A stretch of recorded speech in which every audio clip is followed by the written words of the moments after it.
Hello student, कैसे हैं आप। आज प्रश्नावली 13.1 चैप्टर है पृष्ठीय क्षेत्रफल और आयतन, जिसके अंतर्गत आज क्वेश्चन नंबर 1 हम पढ़ेंगे। इसमें दिया है क्वेश्चन है, दो घनों जिनमें से प्रत्येक का आयतन 64 सेंटीमीटर क्यूब है के संलग्न फलकों को मिलाकर एक ठोस बनाया गया है। इससे प्राप्त घनाभ का पृष्ठीय क्षेत्रफल ज्ञात कीजिए। ध्यान देंगे, घन है, कितने घन है, दो घन है, और दोनों को जब एक में मिला दिया गया है तो क्या बन गया, घनाभ। जिसे माना जाए ये एक घन है, एक और ये घन है। हम यहां ये एक घन है, दोनों घनों को हम क्या कर दिए, आपस में मिला दिए। तो देख रहे हैं, जब दोनों घनों को हम आपस में मिलाएंगे तो ये हमारा लंबाई बढ़ जाएगा, जबकि चौड़ाई और ऊंचाई सेम रहेगा। तो दिया क्या है कि दो घन जिनमें से प्रत्येक का आयतन 64 सेंटीमीटर है। तो सबसे पहले हम आयतन दिया है तो भुजा निकालेंगे। तो आप जानते हैं घन का आयतन यदि दिया है तो हम भुजा निकाल सकते हैं। घन का आयतन बराबर दिया है 64 सेंटीमीटर क्यूब। तो घन का आयतन क्या होता है, भुजा का क्यूब इक्वल टू 64। तो 64 सेंटीमीटर क्यूब है, चूंकि आयतन है इसलिए क्यूब दिया है। तो ए बराबर क्या हो जाएगा, इसका घनमूल हो जाएगा 64 का।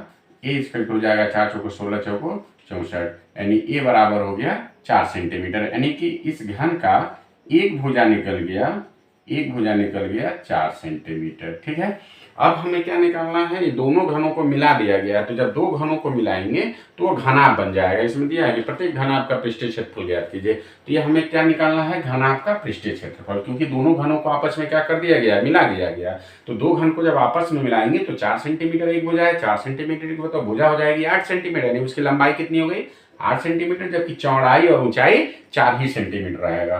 तो लिखेंगे दोनों घनों को मिलाने पर घनाभ बनता है। ये प्रश्न में दिया है कि घनाभ बनता है। तो घनाभ की लंबाई कितनी हो जाएगी, 4 सेंटीमीटर और 4 सेंटीमीटर दोनों को मिला दिए तो कितनी हो गई, 8 सेंटीमीटर। चौड़ाई सेम रहेगी, क्योंकि चौड़ाई 4 ही सेंटीमीटर रहेगा और ऊंचाई भी वही रहेगा, क्योंकि हम उसकी एक पोर्शन को मिला रहे हैं तो केवल लंबाई बढ़ेगा। यानी कि घनाभ का लंबाई निकल गया 8 सेंटीमीटर, चौड़ाई निकल गया 4 सेंटीमीटर और ऊंचाई निकल गया 4 सेंटीमीटर। ये क्या है, ये दो घनों को मिलाकर बनाया गया है। तो घनाभ का क्या हमें निकालना है, जो घनाभ बन रहा है उसका पृष्ठीय क्षेत्रफल निकालेंगे। तो घनाभ का पृष्ठीय क्षेत्रफल इक्वल टू होता है, सूत्र अभी इसके पहले आपने देखा है, 2 into L B plus B H plus H L, जहाँ एल क्या है, लंबाई है, बी चौड़ाई है, एच ऊंचाई है, एल लंबाई है।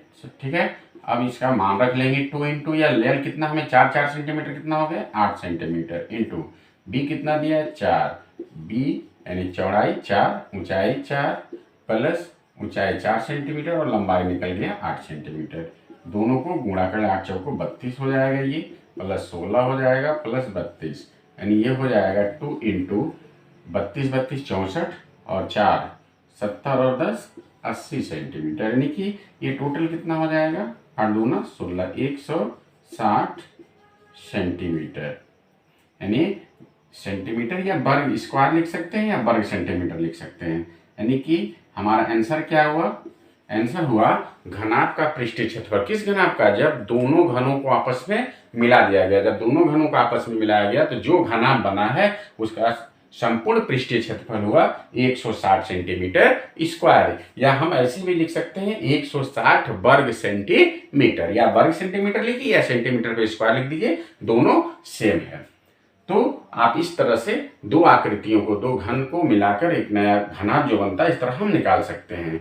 तो मुझे पूरा उम्मीद है कि आपको वीडियो बहुत अच्छा लगा होगा। कृपया अच्छा लगा तो लाइक एंड सब्सक्राइब कर लें हमारे चैनल को, जिससे हम प्रति बार जो भी ही नए वीडियो आने तो आपको उसका नोटिफिकेशन मिलता रहे। ये मैं